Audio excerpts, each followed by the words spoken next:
بسم اللہ الرحمن الرحیم ایاک نعبد و ایاک نستعین. جناب chief minister Punjab Usman Buzdar, federal ministers, member of parliament, provincial ministers, میرے کسانوں کے ریپرزینٹیٹیوز، کیونکہ سارے تو کسان نہیں آ سکتے. 28 لاکھ ہیں کسان، نہیں 70 لاکھ، 83 لاکھ ماشاءاللہ ہمارے ملک میں کسان ہیں، جو بہت بڑی اس ملک کا احساس ہے. اور یہ جو سارا آج ہم نے پروگرام کیا، اس کا مقصد ہی ایک پیغام دینا ہے کہ یہ ملک اپنے 83 لاکھ کسانوں کی مدد جب کر گیا تو ملک اٹھ گیا.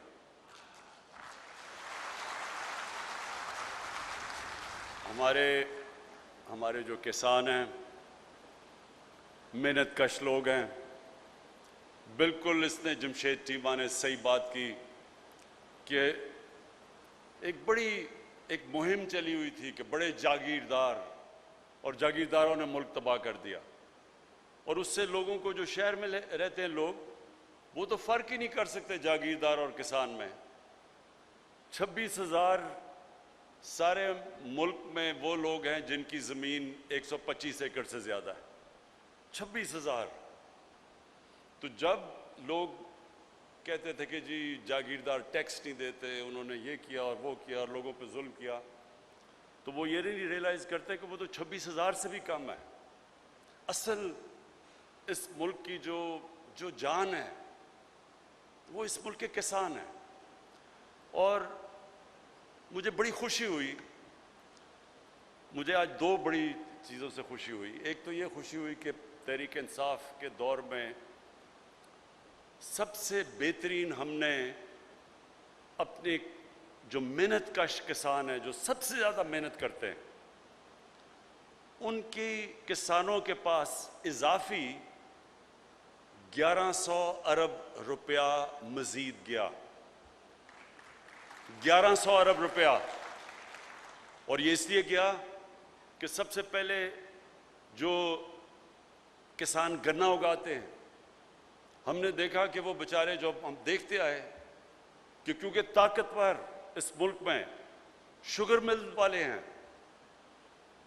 تو کیونکہ ہمارے ملک میں قانون کی بالادستی نہیں رہی، طاقت کی بالادستی رہی ہے، طاقت کی حکمرانی رہی ہے، قانون کی حکمرانی نہیں رہی. اس لیے کیونکہ طاقتور شوگر ملز والے تھے، تو بیچارہ کسان جاتا تھا، ٹرالیز اس کی کھڑی ہیں، قیمت اس کو نہیں ملتی تھی، جو ریٹ دی گئی تھی اس ریٹ سے اسے کم پیسے ملتے تھے، کٹوتی ہوتی تھی. اور جو محنت کرتا تھا اس کو اس کا محنت کا پھل نہیں ملتا تھا، اور جو کہ طاقتور تھا وہ بڑے بڑے نفع کما رہا تھا. تو مجھے خوشی یہ ہوئی کہ ہم نے قانون پاس کیا کہ کس دن شوگر ملز کرشنگ شروع کریں گی. اگر وہ نہیں کریں گی ان کو فائن کیا جائے گا. پھر جو قیمت پوری دلوائی، کسانوں کو پوری قیمت دلوائی. کین کمشنرز کو کہا کہ کسانوں کو پوری جو سپورٹ پرائس ہے وہ ملے. تو اللہ کا کرم ہے کہ یہ جو 1100 ارب روپیہ مزید گیا کسانوں کے پاس، اس کی بہت بڑی وجہ یہ تھی کہ گندم کی قیمت ملی کسانوں کو، گنے کی قیمت ملی، مکئی کی قیمت ملی. اور انشاءاللہ جو ہمارا آگے ویژن یہ ہے کہ کسانوں کی جو ان کی انکم ہے، جو ان کی کمائی ہے، وہ ہم دگنی کریں. جو بھی کمائی مل رہی ہے اس سے دگنی کریں، کیونکہ اس سے کیا ہوگا؟ فائدہ پاکستان کو ہوگا. سب سے بڑا فائدہ جب کسان کمائے گا، وہ اپنی زمین پہ لگائے گا، زمین کی پیداوار بڑھے گی، ملک کو فائدہ ہوگا، غربت کم ہوگی ملک میں. اور جتنی کسان پیداوار کرتا رہے گا، کھانے پینے کی چیزوں کی قیمتیں نیچے آ جائیں گی. یہ جو مہنگائی ہے اس وقت، اس کی بہت بڑی وجہ یہ ہے کہ پاکستان وہ ملک جو دنیا کو چیزیں ایکسپورٹ کرتا تھا، آج جو دکھایا کہ ہماری آبادی کدھر سے کدھر پہنچ گئی ہے۔ جب پاکستان بنا تھا تو اس ہمارے خطے کی اس پاکستان، ایک تو ایسٹ پاکستان تھا، تو جو ہمارا ویسٹ پاکستان تھا اس کی آبادی مشکل سے 4 کروڑ تھی۔ 4 کروڑ تھی پاکستان کی 1947 میں آبادی، دیکھتے دیکھتے پہنچ گئی ہے 225 ملین، یعنی کہ 22.5 کروڑ۔ 4 کروڑ سے 22.5 کروڑ پہ جب آبادی جائے گی تو پیداوار بھی اسی طرح ہمیں اتنی پیداوار زمین سے نکالنی پڑے گی۔ تو اس کا کیا نتیجہ ہوا کہ ہم نے ہماری گندم کی ریکارڈ پیداوار ہوئی، اس کے باوجود 40 لاکھ ٹن ہم امپورٹ کر رہے ہیں۔ 40 لاکھ ٹن ہم، اور یہ جو بھی بتایا گیا کہ جو ہمارا جو ایڈیبل آئل ہے، جو تیل ہے کھانے بنانے کے لیے، وہ جیسے جیسے باہر اس کی قیمتیں دگنی ہو گئی اتنا ہی ہمارے اوپر بوجھ پڑ گیا، ہمیں بھی قیمتیں بڑھانی پڑی۔ تو جو آج سارا مقصد بتانے کا آپ کو یہ ہے کہ ہم نے پہلے تو کسان کی مدد کرنی ہے، کسان کو پیسہ ملے، پھر کسان کی ٹیکنالوجی سے مدد کرنی ہے۔ اور جو دوسری آج مجھے خوشی ہوئی کہ بہاولپور کی جو اسلامیہ یونیورسٹی، اس کے ابھی جو میں نے ریوارڈ دیے ہیں وائس چانسلر کو اور پروفیسر کو، اور وہ جو پی ایچ ڈی نوجوان علی جو چائنا سے پی ایچ ڈی کر کے آیا،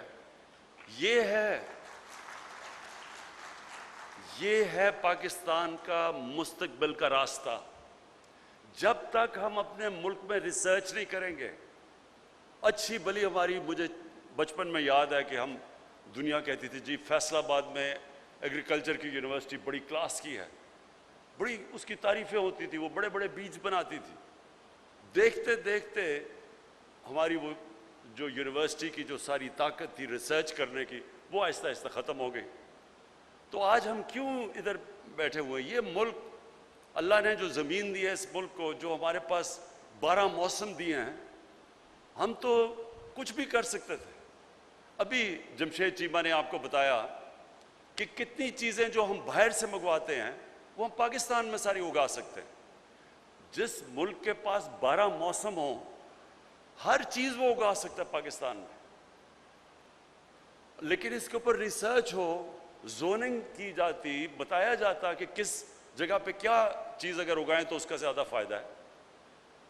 جس طرح میں کہتا ہوں ابھی تک ہماری جو پریکٹس، وہ جو موہنجو دارو میں 5000 سال پہلے جو چیزیں کرتے تھے، وہ بھی زیادہ تر آج طریقہ بھی پانی دینے کا وہی ہے جو کہ 5000 سال پہلے تھا۔ اب پانی کم ہو گیا ہے، نئے طریقے ہیں پانی کے۔ وہ ایسے ایسے ملک ہیں جنہوں نے جنگلوں کو ریگستان کو آباد کر دیا ہے، کیونکہ ٹیکنیکس نکل رہی ہیں کہ تھوڑے سے پانی سے آپ کتنا فرق کر دیتے ہیں۔ اور آج مجھے بڑی خوشی ہوئی کہ وہ ہمارے پروفیسر اطہر جی، پروفیسر اقبال اور وہ نوجوان پی ایچ ڈی علی، ان دونوں نے بڑی اچھی چیزیں بتائی کہ کیسے صرف سائنس کا استعمال کرتے ہوئے، ریسرچ کرتے ہوئے، ہم کیسے زیادہ اپنی وہ جو کاٹن ہے، جو کپاس ہے، اس سے ہم کیسے کیڑوں سے بھی بچا سکتے ہیں، کیڑوں کو مارنے والی دوائیاں بھی نہیں لگانی پڑتی، اس کی پروڈکشن بھی زیادہ ہو جاتی ہے، ایک جگہ کے اوپر زیادہ پودے اگا سکتے ہیں۔ یہ صرف ریسرچ سے ہے۔ اس طرح دنیا آگے بڑھی ہے، دنیا ریسرچ کر کے آگے بڑھی ہے۔ آج سے 50-60 سال پہلے جب یہ سائنٹسٹ دیکھتے تھے کہ جی آگے تو جو اتنی آبادی بڑھ رہی ہے تو آگے تو اناج کی کمی ہوگی، لوگ بھوکے مر جائیں گے، لیکن لوگ بھوکے نہیں مرے۔ اس لیے نہیں مرے کہ سائنس آگے نکل گئی، سائنس نے نئے نئے طریقے نکال لیے، سائنس نے پیداوار بڑھا دی، سائنس نے وہ چیزیں، ہر چیز کا توڑ نکالنا شروع ہو گیا۔ اگر کوئی کیڑے ایسے آتے تھے جو متاثر کرتے تھے، انہوں نے اس کا توڑ نکال لیا، لیکن وہ اس لیے کہ وہ کام ہو رہا تھا اس کے اوپر۔ تو مجھے یہ آج سب سے زیادہ خوشی ہوئی، میں نے دیکھا کہ ہمارے بھی لوگوں نے یہ کام شروع کر دیا، اور بہاولپور اسلامیہ یونیورسٹی کو یہ کریڈٹ جاتا ہے کہ آپ نے یہ، اور وائس چانسلر صاحب فکر نہ کریں، آپ کی ہم پوری مدد کریں گے، آپ ریسرچ کریں، یہ میں گارنٹی دیتا ہوں کہ میں اور چیف منسٹر آپ کے لیے پوری فنڈز بھی ہم دیں گے آپ کو۔ اور میں اس لیے بھی اپنے کسانوں کی مدد کرنا چاہتا ہوں، کیونکہ دیکھیں اگر پاکستان نے آگے بڑھنا ہے تو سب سے پہلے میں نے پھر سے کہوں، غربت، ہم نے اس ملک میں اپنے لوگوں کو غربت سے نکالنا ہے۔ کوئی ملک آگے نہیں بڑھ سکتا اگر تھوڑے سے امیر لوگ ہوں اور غریبوں کا سمندر ہو، کوئی ملک ترقی نہیں کر سکتا۔ ترقی تب کرتا ہے جب اپنے ملک کے کمزور طبقے کو بھی وہ اوپر اٹھاتا ہے۔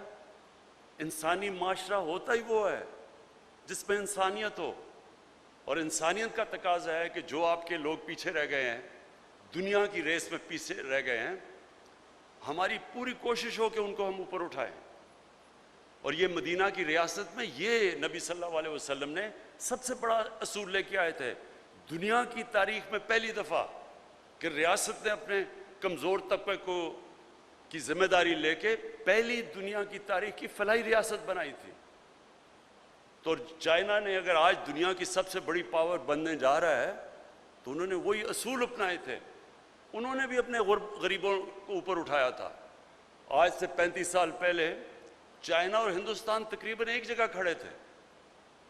آج چائنا کو دیکھیں اور ہندوستان کو دیکھیں، کیونکہ چائنا نے 70 کروڑ غریب لوگوں کو اوپر اٹھایا، غربت سے اوپر اٹھایا، اور وہ آج دنیا کی کوئی دنیا یہ سمجھتی ہے کہ اب چائنا کو کوئی نہیں روک سکتا کہ دنیا کی سب سے بڑی پاور بنے۔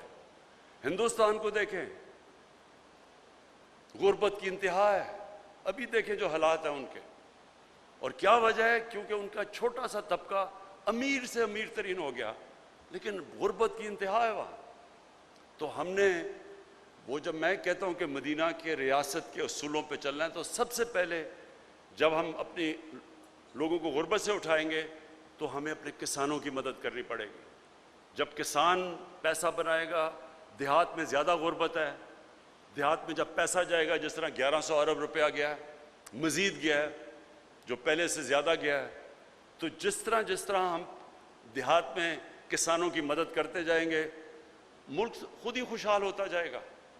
آپ کو پتہ ہے کہ پاکستان کی تاریخ کے سب سے زیادہ موٹر سائیکل بکے ہیں اس سال، کبھی پاکستان کی تاریخ میں اتنا موٹر سائیکل نہیں بکا۔ تو لوگ کہتے ہیں تباہ ہو گئے، ملک تباہ ہو گیا، تو تباہ ہو گیا تو ریکارڈ سارے ٹوٹ گئے موٹر سائیکل کے، ٹویوٹا کی گاڑیوں کے ریکارڈ ٹوٹ گئے ہیں، کبھی اتنی گاڑی نہیں بکی۔ تو موٹر سائیکل اس لیے بکا کیونکہ دیہات میں پیسہ گیا ہے، سب سے زیادہ موٹر سائیکل دیہات میں بکا ہے۔ تو ہم نے غربت کم کرنے کے لیے، پیداوار بڑھانے کے لیے، یہ جو باہر سے ہم کھانے پینے کی چیزیں امپورٹ کرتے ہیں اس کو روکنے کے لیے، کیونکہ یہ سمجھے، دیکھیں اس وقت پاکستان کا مسئلہ کیا ہے، اب ملک ماشاءاللہ اوپر جانا شروع ہو گیا۔ پہلے 2-1.5 سال تو ہم ملک کو سٹیبل کرتے رہے، مشکل حالات میں تھا، ہر طرح کے بحران آئے ہوئے تھے، پہلے سٹیبل کیا، اب آہستہ آہستہ ملک اوپر جا رہا ہے، تقریباً 4% ملک کی گروتھ ریٹ ہے، لیکن اب اس کو اور اوپر لے کے جانا ہے، اور وہ جائے گا۔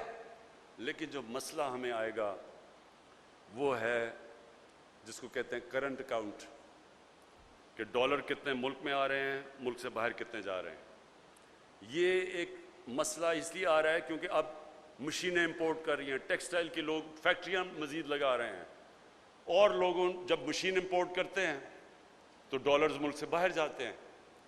تو جب تک ہم اپنے ملک میں زیادہ ڈالر نہیں لے کے آتے، یہ ادھر ملک جا کے پھنس جاتا ہے، پھر ہمیں IMF کے پاس جانا پڑتا ہے، ڈالر کی کمی ہو جاتی ہے۔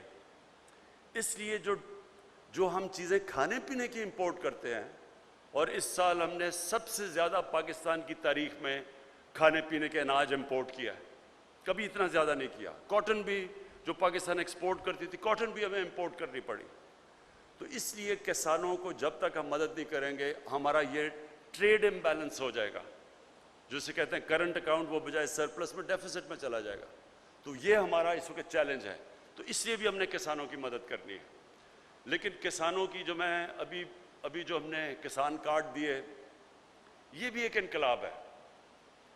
اب تک کسان کو ڈائریکٹ پیسے نہیں پہنچتے تھے، جب ہم کسانوں کو پیسے بھی دینا چاہیں تو وہ اتنے مشکل تھا کسان کو پیسہ پہنچانا، بیچ میں کوئی کہیں نہ کہیں کوئی چوری کر لیتا تھا، کوئی پہنچتا نہیں تھا، بڑا مسئلہ تھا۔ تو یہ اب ہم نے ٹیکنالوجی کا استعمال کیا اور پہلی دفعہ ایک کارڈ بنے گا کہ کسان اب اس کارڈ کے اوپر اس کو جو بھی ہم سبسڈی دیں گے، کھادوں کے اوپر، بجلی کے اوپر، ٹیوب ویل کے اوپر، جدھر بھی، وہ کارڈ کے اوپر اب سبسڈی آئے گی۔ وہ ڈائریکٹلی کارڈ جائے گا، کیڑے مارنے والی دوائیں ہیں اس کے اوپر سبسڈی، کبھی اگر عذاب آ گیا، خشک سالی ہو گئی، علاقے کے کسانوں کو مشکل پڑ گئی، تو کارڈ کے اوپر سبسڈی آئے گی آپ کی، تاکہ ڈائریکٹ ایک کسان جائے اور اپنا پیسہ نکال سکے۔ اور مجھے یہ بڑی خوشی ہے کہ یہ ایک پنجاب گورنمنٹ نے بڑا انیشیٹو لیا ہے، اور انشاءاللہ یہ اب ہمارے اگلا پختونخوا کی حکومت لے گی، آپ کو دیکھتے دیکھتے، اور جدھر پی ٹی آئی کی حکومت ہے آزاد کشمیر میں اور انشاءاللہ گلگت بلتستان میں، اور کولیشن گورنمنٹ ہے ہماری بلوچستان میں، ان سے بھی ہم بات کریں گے کہ کسانوں کے لیے یہ کارڈ دیں تاکہ ڈائریکٹلی ہم کسان کو سبسڈائز کریں۔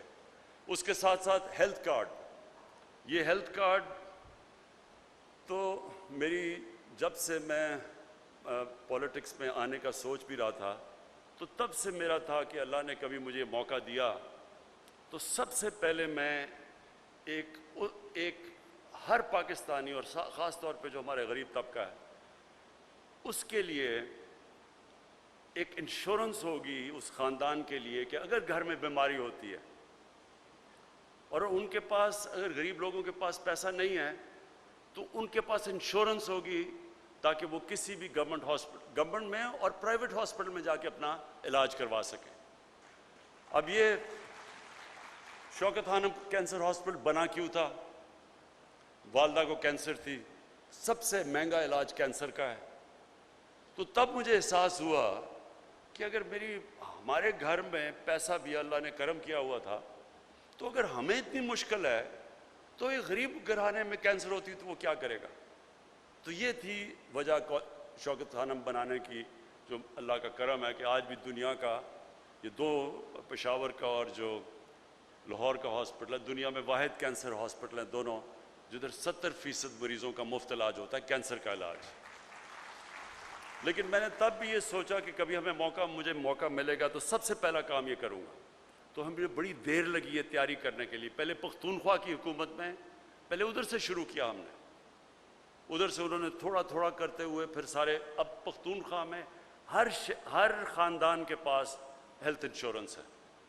یہ امیر ترین ملکوں میں نہیں ہے، یہ آپ حیران ہو جائیں گے، یونیورسل ہیلتھ انشورنس امیر ملکوں میں بھی نہیں ہے۔ یہ بڑے کم دنیا میں ملکوں میں ہیں جو کہ آج پختونخوا میں ہر خاندان میں، اور اس سال کے آخر تک سارے پنجاب کے خاندانوں کے پاس ہیلتھ انشورنس ہوگی، کہ کسی بھی 10 لاکھ روپے تک ایک خاندان کسی بھی ہسپتال میں جا کے، اگر گورنمنٹ نہیں تو پرائیویٹ ہاسپٹل میں چلا جائے، کسی بھی ہسپتال میں جا کے 10 لاکھ تک ایک خاندان اپنا 1 سال تک علاج کروا سکتا ہے۔ میں اس لیے کہہ رہا ہوں کہ یہ جو لوگوں کے گھر میں کبھی بھی مشکل آئی ہو، بیماری ہو، ساری ریسرچ ایک چیز ثابت کرتی ہے کہ ایک خاندان میں جو غربت کی لکیر سے اوپر ہو، ایک بیماری ایسی آتی ہے کہ وہ خاندان غربت کی لکیر کے نیچے چلا جاتا ہے، مقروض ہو جاتا ہے، کیونکہ ان کا بجٹ مشکل سے ہوتا ہے کہ وہ آمدنی اور خرچوں کو بیلنس کر رہے ہوتے ہیں۔ ایک بیماری کی وجہ سے وہ خاندان نیچے چلا جاتا ہے۔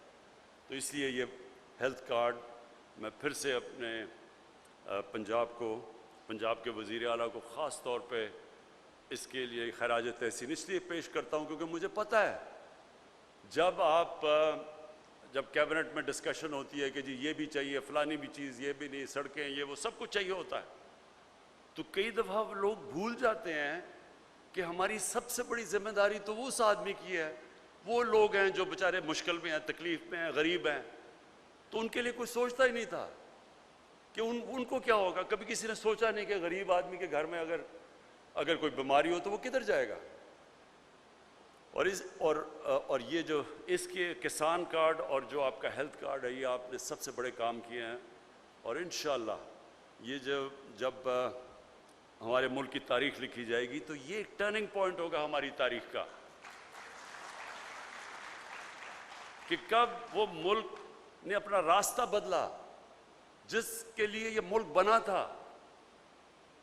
1947 میں جو آبجیکٹو ریزولوشن ہمارے فاؤنڈنگ فادرز نے کی تھی، انہوں نے کہا تھا پاکستان نے اسلامی فلاحی ریاست بننا ہے، اور کدھر اسلامی فلاحی ریاست اور ہم کدھر نکل گئے تھے. تو یہ دور اب آپ کے سامنے ہوگا جب ہم واپس جس مقصد کے لیے ملک بنا تھا واپس اس راستے کی طرف اب نکلیں گے، اور وہی ہم انشاءاللہ اس ملک کی عظمت کا راستہ ہوگا. میں آخر میں اپنے کسانوں کو یقین دلانا چاہتا ہوں